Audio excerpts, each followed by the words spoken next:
Sen sanki bir de bir Ermeni türküsü söyleyeceksin. Bu Sanki gece öyle mi? Öyle mi bu bak? gece ipi kopardın nasılsın? Söyleyeyim Bu, abi ayıpsın. bu toprakların kadim halkları, kadim ezgileri bunlar. Hadi bir de bir Hrant Tınanısına dinleyelim biz de.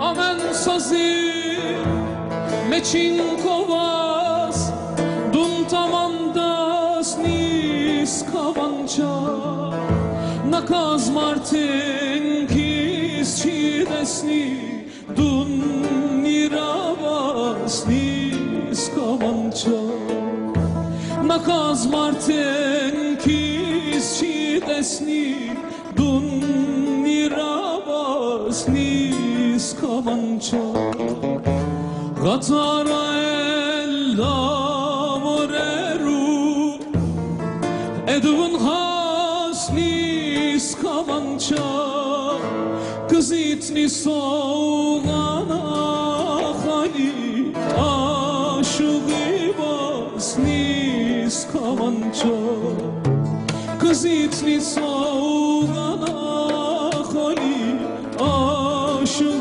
basnis kavança